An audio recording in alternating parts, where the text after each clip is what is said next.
Broadcasting System presents The Mysterious Traveler, written, produced, and directed by Robert A. Arthur and David Kogan, and starring tonight two of radio's foremost actors, Eric Dressler and John Sylvester, in an original radio drama titled Murder is My Business.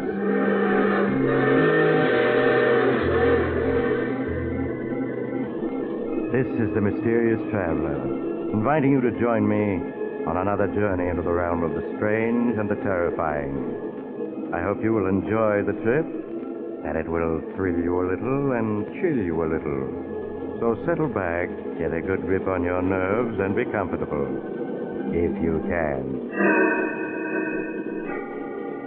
Our story tonight begins in a huge white mansion overlooking the Hudson River, some 50 miles above New York City.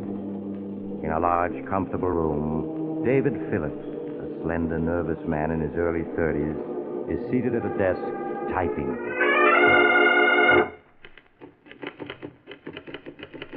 Dear Julia, a year has passed since we last saw each other, and I'm writing this letter with the hope that you will understand all that I'm about to reveal, and understanding will forgive me. I'm a writer, darling, and yet I find it difficult to put into words the horrible events of the past year. As they flash through my mind, I can feel the quickening of my pulse, and the hatred within me surges up as overwhelmingly as... But I mustn't think of that. It's much more important that you understand what has happened. It all began the day I was in my study, writing a script for the Dangerous Adventure radio show.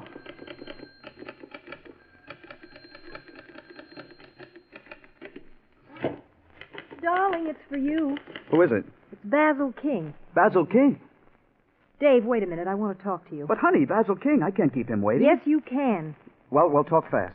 King's looking for a writer for his radio show, isn't he? Yeah, Sig Rodman just quit. Quit? You mean he had a nervous breakdown? And so has every other writer who's ever worked for Basil King. Dave, I don't want you to write for him. But, Julie, his show pays $600 a week. We could pay off all our debts with that kind of dough. Darling, be sensible. No amount of money is worth the punishment you'll have to take from him. Now, look, we'll talk about this later. He's on the phone. Tell him no. Shh, he'll hear you. Hello? Mr. Phillips, this is Basil King speaking. Oh, yes, Mr. King. Several people have spoken very highly of you as a radio writer, and at the moment I'm in need of one for my show, Brad Barker, Private Eye. Would you care to discuss the matter? I'd like to, very much. Are you free for luncheon tomorrow? Yes, I am. Shall we say 1 o'clock at the Algonquin? All right, Mr. King. Just ask for my table. Good day, Mr. Phillips. Good day. Now, honey, don't look at me that way. Dave, I just don't understand you. It doesn't make sense wanting to write for him. Everyone who's ever worked for Basil King detests him. He's the most hated man in radio. Be reasonable, Julie. $600 a week is a lot of dough. If I can't get along with King, I'll quit. Now, what more can you ask? Next day, as the head waiter led me through the crowded dining room, I could see Basil King seated at a table in a far corner of the room. King was a tall, slender, gray-haired man in his late 40s. He had a cold, impassive face, and his movements were stiff and precise. It suddenly occurred to me that he bore an amazing resemblance to Clifton Webb, the Hollywood star. As I reached King's table, he stood up. How do you do, Mr. Phillips? I'm Basil King. Have a seat, won't you? Thank you. I suggest we talk first and order luncheon later. All right, Mr. King. Now, Mr. Phillips, to begin with, I'm a man who believes in frankness. I dare say this frankness of mine has led to my making a large number of enemies, and has given me the reputation of being an extremely difficult person to get along with. No doubt you've heard quite a few stories about me. Yes, I have. Believe me, they're highly exaggerated. Great talents, such as myself, have always been misunderstood. The petty minds in this world, not understanding men of genius, are forever seeking to destroy us. I see. I wonder if you do, Mr. Phillips. I wonder if you do. I ask very little of my writers, merely a modicum of intelligence and the ability to accept constructive criticism. That sounds reasonable enough. Yes, one would think so, and yet I haven't been able to find a writer who understands me. I'm sure you will sooner or later. Perhaps, but to date it's been very discouraging. However, we mustn't dwell on the past. Now, Mr. Phillips, you come highly recommended, and I trust that ours shall be a happy and profitable relationship. I hope so. By the way, you aren't troubled by ulcers, are you? Why, no. Good. For some unfathomable reason, all the writers I've had in the past seem to have been afflicted with ulcers. I can't stand people who are always taking pills and subsisting on bland diets. Tell me, are you familiar with my show, Brad Barker, Private Eye? Oh, yes. I've heard it quite often. Good. Then you're undoubtedly aware that there are two things I insist upon in my shows. Clever plots and gimmicks that work. Bear that in mind, Mr. Phillips. Clever plots and gimmicks that work. I understand. It's on those two rules that I have single-handedly built the most popular detective show on the air. You've only to look at the Hooper rating of Brad Barker, Private Eye, to substantiate what I'm saying. Yes, I know. You've got a terrific rating. 18.6. Needless to add, my sponsor, the Zestful Chewing Gum Company, has increased its sales tremendously. Now, Mr. Phillips, I'm prepared to pay $600 a week for the writing of Brad Barker. Is that satisfactory? Yes, that sounds fair enough. When may I expect your first script? Well, let's see. Today is Wednesday. What about Monday morning? That's satisfactory. Monday morning it is. Now, shall we order luncheon? An hour later, Basil King and I separated in front of the Algonquin. I went home and started work on the script, determined to turn out a show that would make King sit up and take notice. After 4 days and nights of intensive writing, I completed the script. Monday morning, I went downtown to Basil King's luxurious office and turned the script over to him. As I sat by his desk, watching him read it, it was hard to tell what he thought of it. His face was cold and impassive as he turned page after page. At last, he finished reading it and looked up. It won't do, Mr. Phillips. It won't do? Well, why not? First of all, you haven't caught the spirit of Brad Barker in your dialogue. But more important, the plot is weak, and your murder gimmick won't work. Well, I don't see why it won't. Would you mind explaining? In this script, you have the victim, what's his name? Charles Riker. Yes, you have this fellow, Charles Riker, whose life has been threatened, barricade himself in a small cabin. All doors and windows are locked from the inside, and in addition, he's armed to the teeth and has a watchdog with him. That's right. 2 days after this fellow Riker has barricaded himself, Brad Barker breaks into the cabin to find him dead. Dead of poison. Yes.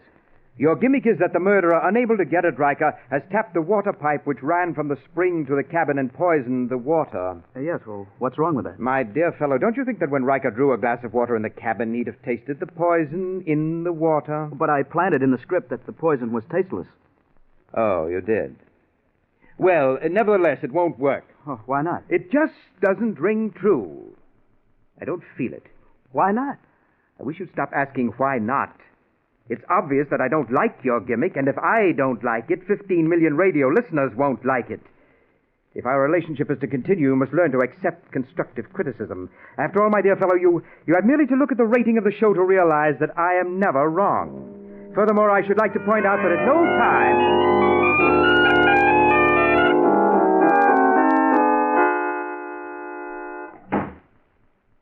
Is that you, Dave? Yes, Julie?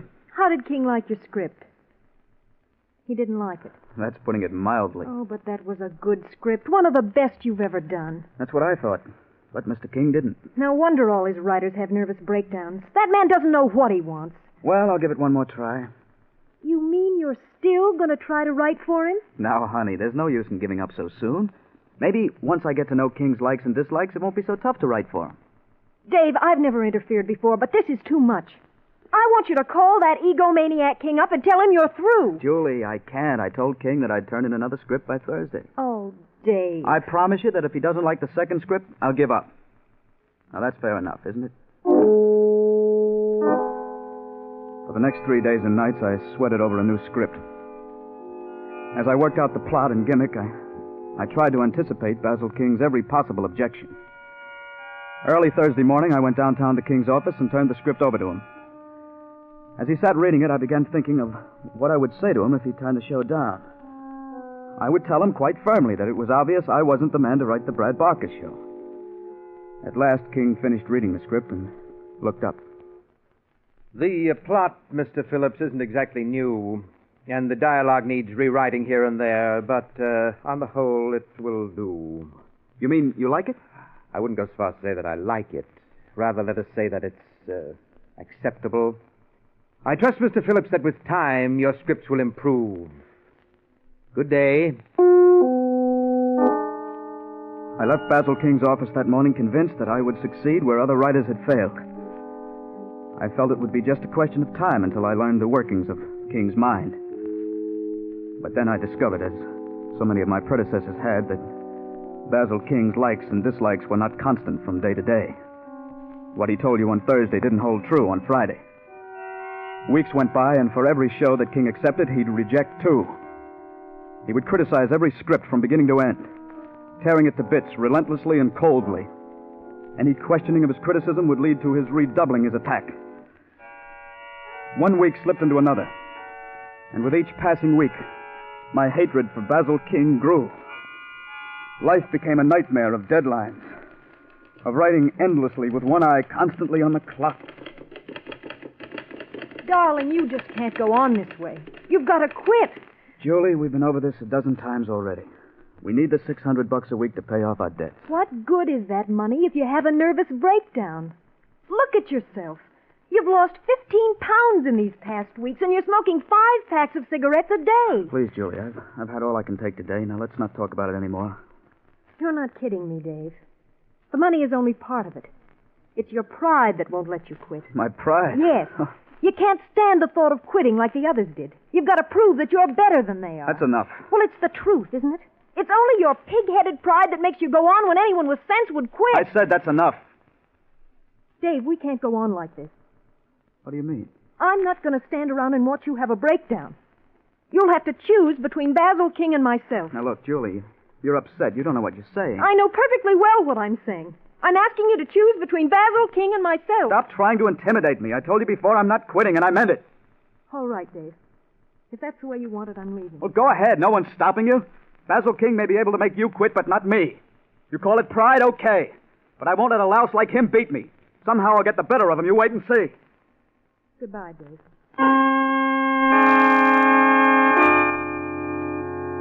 I was so emotionally worn out the night you left me, Julie. I could scarce comprehend my loss at the time. There seemed to be only two people in the world. Basil King and myself.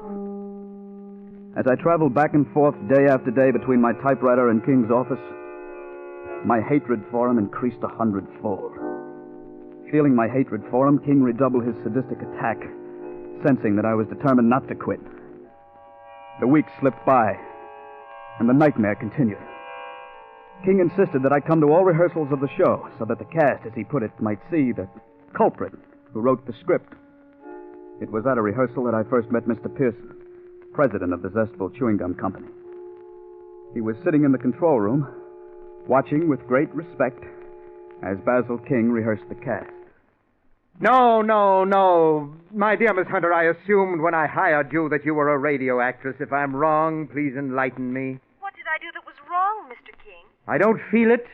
I just don't feel it. Try it again. Rocky, you've got to give me a chance to explain. It wasn't my fault. Honest, it wasn't, Rocky. Cut. Miss Hunter, you sound too young. I want you to age the role 1 year. Mind you, just 1 year. Yes, Mr. King. Rocky, you've got to give me a chance to explain. It wasn't my fault. Honest, it wasn't. Rocky, don't! Cut! Well, if that's the best you can give me, it will have to do. And Mr. Cooney, if you can't do better, I'll have to get another sound man. Take 15 minutes. It's dreadful, Mr. King, the incompetence you have to put up with. Yes, Mr. Pearson, it often amazes me that I've been as successful as I have. Oh, speaking of incompetence, Mr. Pearson, I'd like you to meet the present writer of the show, Mr. Phillips. How do you do, Mr. Phillips? Glad to meet you, sir. I have great hopes, Mr. Pearson, of making a radio writer out of Phillips. Well, I'm sure if anyone can do it, you're that person, Mr. King. Pardon me, Mr. King. Would you like to hear the commercial now? Very well, Caruso. Go ahead. Yes, ladies and gentlemen, July 8th is the big day. In just 1 month, you'll be able to buy the latest discovery in chewing gum happiness, Pepso-Gum. Made by the Zestful Chewing Gum Company, Pepso-Gum is a new gum. A gum with a jailed-in flavor, designed to give you hours of chewing pleasure. Remember, the big day is July 8th, when Pepso-Gum will be on sale at all candy counters. I don't feel it, Caruso. I want more emphasis. I want you to be so compelling that people will rush to their drugstores and place orders for this new gum. Exactly. Yes, exactly. Rehearse it a few more times, and I'll go over it with you later. Yes, Mr. King. Well, I guess I'll be getting back to the office, Mr. King. Most kind of you to allow me to watch your rehearsal. That's quite all right, Mr. Pearson. It was a pleasure meeting you, Mr. Phillips. I assume that you'll be at the factory for next week's broadcast? The factory? Yes, Phillips, we're doing the broadcast in the factory next week. Yes, it's the company's 25th anniversary. You've no idea how our employees are looking forward to your broadcast. Yes, indeed. Well, good day, gentlemen. Goodbye, Bye. Miss Pearson. Mr. Phillips, I have here the script you turned in for next week's show. It won't do. Why not? There are so many things wrong with the script that it's hard to know where to begin. Let's start with your murder gimmick. You have the victim, I believe his name is Roger Roden. Yes, that's right. Yes, you have this fellow Roden picking up an envelope, licking the flap, and sealing the envelope. A minute later, he drops dead. Your gimmick is potassium cyanide powder has been mixed into the glue of the envelope flap. Yes, and when Roden licked the flap, his tongue absorbed the poison. It just won't stand up. Why not? For the simple reason that Roden's tongue wouldn't absorb enough potassium cyanide to kill him. Oh, but it would. Potassium cyanide is a very potent poison. Just a few grains will kill a man. Possibly, but I'm not convinced. And if you can't convince me, you won't convince our 16 million listeners. It just won't do. It will work. I tell you, it will work. I'm sorry, Mr. Phillips, but I don't agree. How soon can you have another script for me?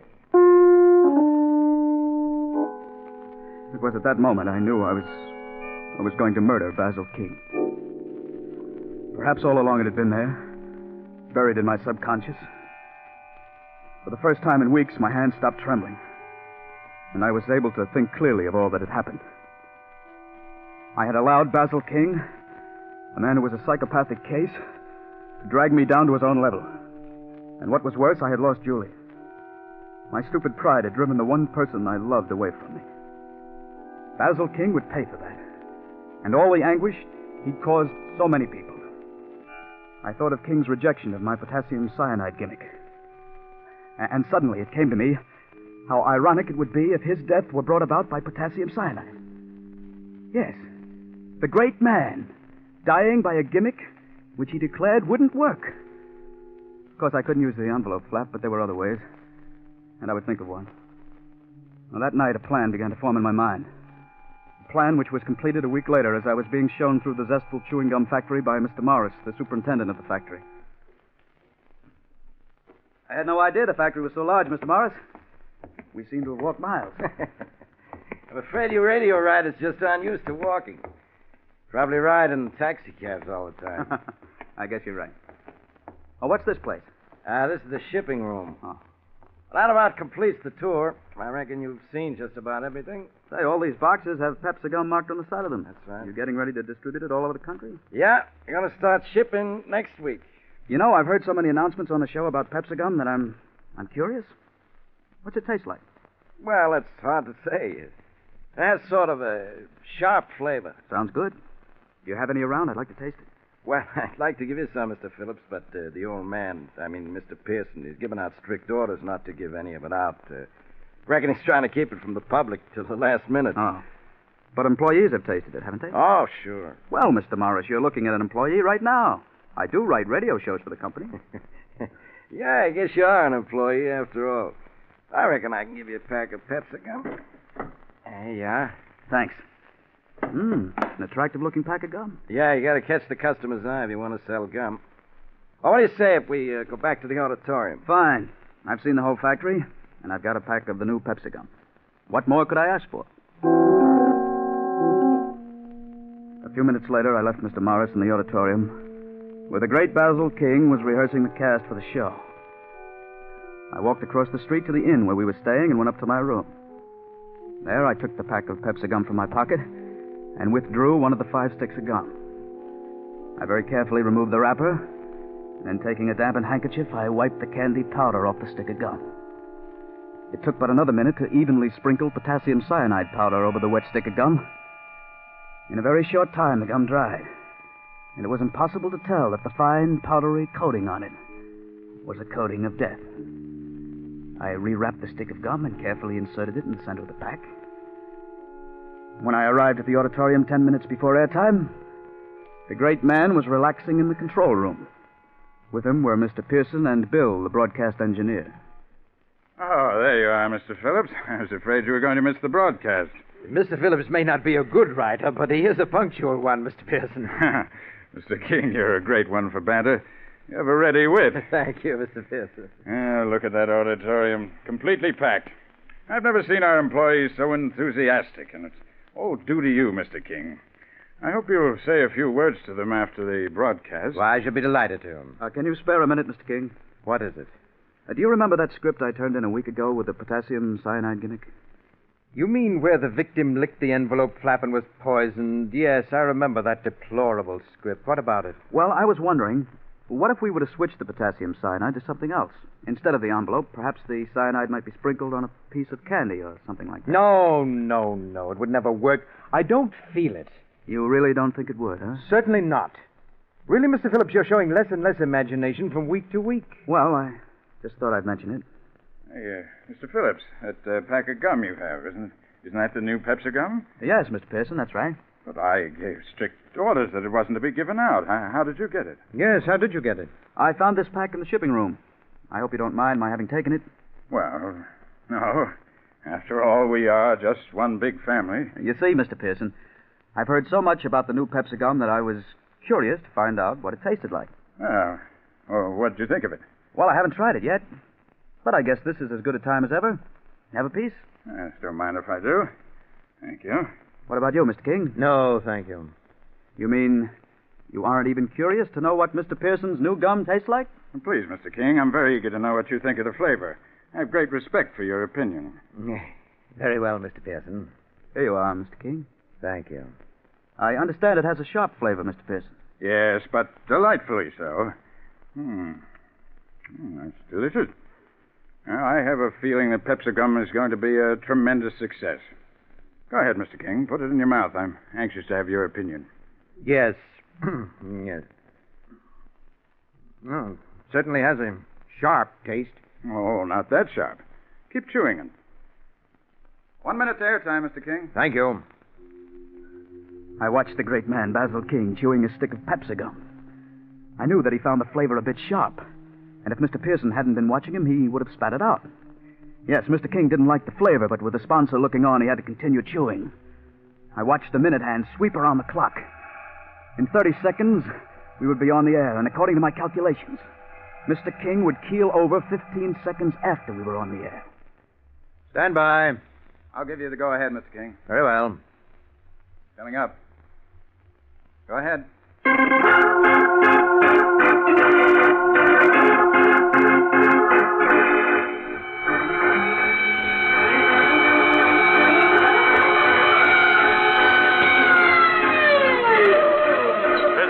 Chewing Gum Company presents Brad Barker, Private Eye.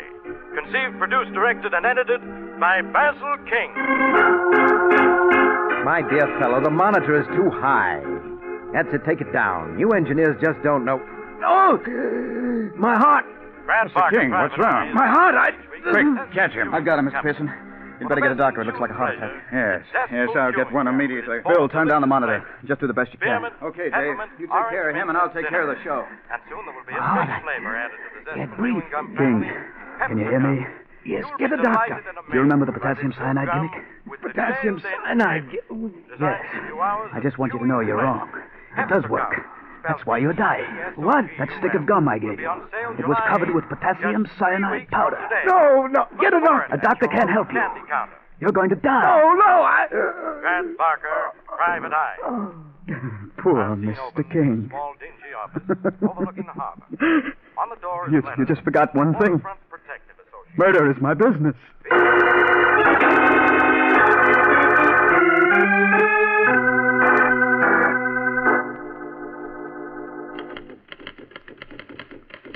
Julie, darling, that was a year ago, and I've never ceased to regret your leaving me.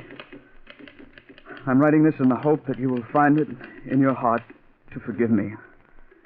I admit that it was my stupid pride that wouldn't allow me to acknowledge defeat at Basil King's hands. But he's gone now, Julie. And if you could only see your way clear to start all over. Hi. Hello, Mr. Phillips. Remember me? John Pearson? Mr. Pearson. Yes. You remember Mr. Morris, my factory superintendent? Hello. We happened to be driving past and thought it'd be a nice gesture to drop in and find out how you were getting along. Please, I've got to finish this letter to my wife, Julie. I've got to finish it. It doesn't seem to be getting any better, does he, Mr. Pearson? No, he doesn't. Look at all these letters scattered around. Must be at least 100. They're all addressed to his wife. What a pity, huh? Yes, I'll never forget that day that Basil King died of a heart attack. I came back to the control room to find poor Mr. Phillips crying hysterically over the body. He never has gotten over the shock of Basil King's death. What a wonderful friendship that was.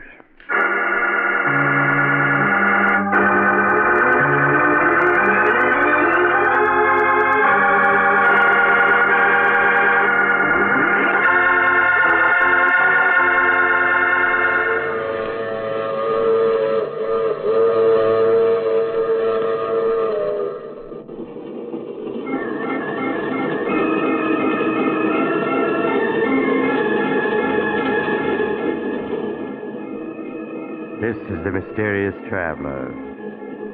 Did you enjoy our little trip? It's too bad about Dave Phillips, isn't it? His mind snapped in his hour of triumph.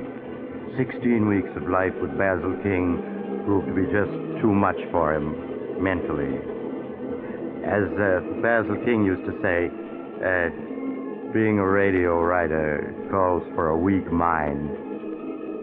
However, it does seem that Dave Phillips did get in the last word. For Basil King died of a gimmick he claimed would never work. And the police, oddly enough, never did suspect it was murder. Now, I recall another case in which a young man awoke to find himself dead, and he decided... you have to get off here. I'm sorry.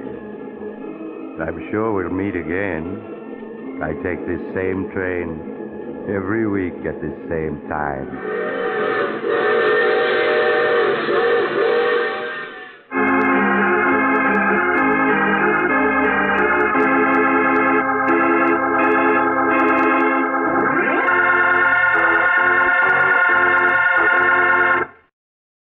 You have just heard The Mysterious Traveler, a series of dramas of the strange and terrifying. All characters in tonight's story were fictitious, and any resemblance to the names of actual persons was purely coincidental. In tonight's cast were Maurice Tarplin, Eric Dressler, John Sylvester, Shirley Blank, and Richard Coogan. Original music was played by Paul Taubman. Sound was by George Cooney, broadcast engineer Walter Payne. Mysterious Traveler is written, produced, and directed by Robert A. Arthur and David Cogan.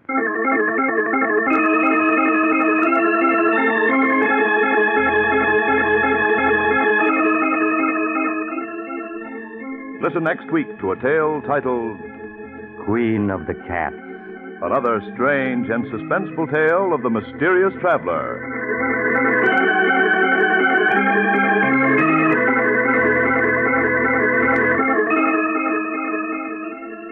This program has come to you from our New York studios. Another program of tense and dramatic action will follow in just a minute. Stay tuned to the station for Official Detective. Carl Caruso speaking. This is the Mutual Broadcasting System.